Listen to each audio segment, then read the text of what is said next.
This week we are talking about habits for eternity, and the habit for eternity I want to talk about this week is compassion. Compassion means literally to suffer with. Compassion. It means to feel with, to be with the other, or to suffer with and be with the pain within ourselves. Um, Richard Rohr writes that in the Buddhist tradition, one who has realized the fullness of compassion and lives from compassion is called a bodhisattva. And the bodhisattva's aspiration is simple and powerful. May all circumstances serve to awaken compassion. When we are going through a divorce, afraid for our child, facing disease, facing death, whatever is happening can be a gateway to clear and limitless compassion. So compassion isn't something that's easy to do, something that's easy to cultivate. Compassion is something that we actually have to work at. Compassion comes to us from God. Psalm 51 says, "Have mercy on me, O God, according to your unfailing love, according to your great compassion. Blot out my transgressions." In other words, free me from my sin, because God feels with us. Psalm 86, "But you, O Lord, are a compassionate and gracious God, slow to anger, abounding in love and faithfulness." God is God is patient with us, even in the midst of our foibles and failures. You know the old saying, how do you make a saint? You fall down, you get back up, you fall down, you get back up, you fall down, you get back up. And the compassion of God is that ability or the gift of God to actually acknowledge and be with us in the midst of our suffering. You know, Jesus says at the end of Matthew's gospel, "I will be with you always, even to the end of the age." And I think that means really with us. And that's really a compassionate statement. I will be with you always. That's to suffer with, to be with.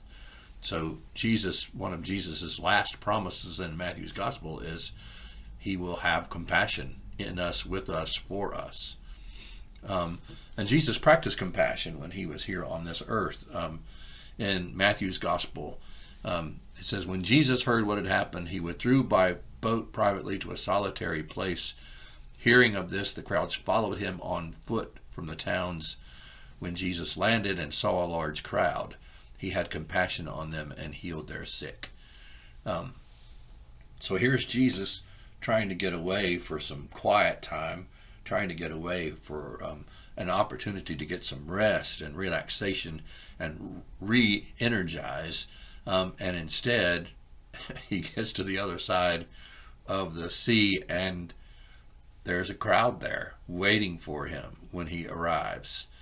But his reaction is not, "Get out of here, you guys."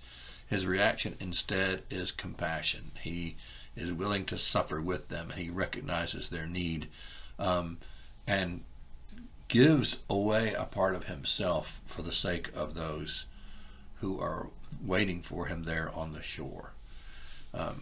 And so Paul reminds us that compassion is something, therefore, that we need to cultivate. He writes there in Colossians chapter 3, "Therefore, as God's chosen people, holy and dearly beloved, clothe yourselves with compassion, kindness, humility, gentleness, and patience." Clothe ourselves with compassion. In Galatians, he says, "Carry one another's burdens, and in this way you will fulfill the law of Christ." In Romans, "Rejoice with those who rejoice, mourn with those who mourn." In 1 Peter says, "Finally, all of you be like-minded, be sympathetic, love one another, be compassionate and humble."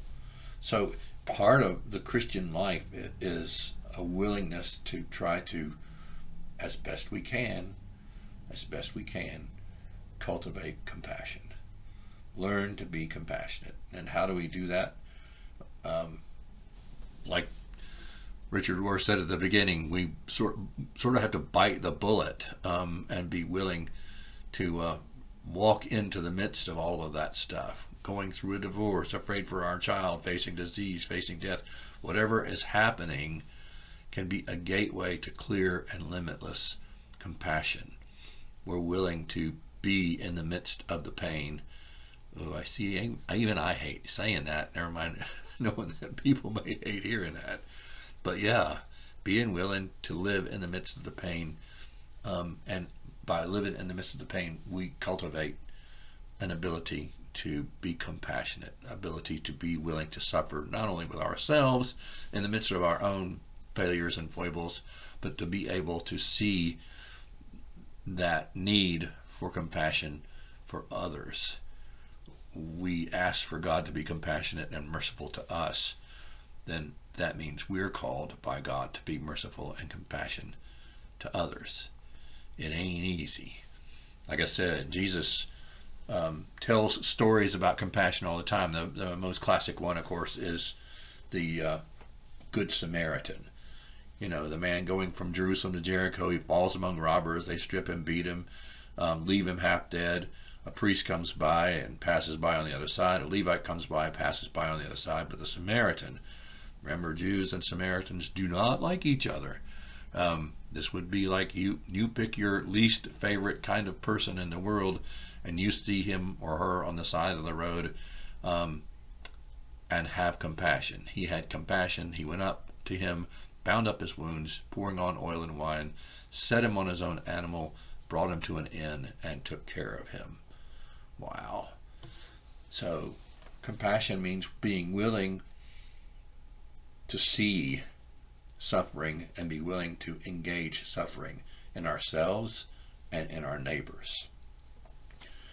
I'll stop with just this, a poem by Gabby Mack that says, ears that hear, eyes that see, a heart that understands, one who sees the broken pieces, gently holding them in your hands, eyes that tear up with emotion, ears that hear what you can't say, a heart that beats with feeling, helping pain to edge away, ears that hear the silent cries, a heart that feels the breaking, a soul who knows that kind of pain, soul who knows that kind of pain, the anguish depth of aching, ears that listen patiently, eyes that see through tears, an empathetic, caring heart that understands your fears.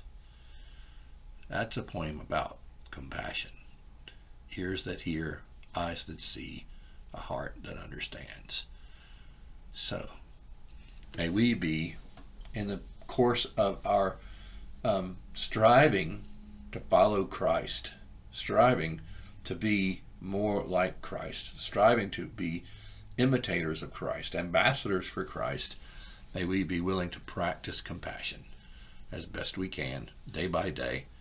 And may we also be compassionate with ourselves, so that when we mess up, we're able to give ourselves grace and mercy and compassion. And by God's grace, we'll grow and we'll become more compassionate people and make a difference in the world.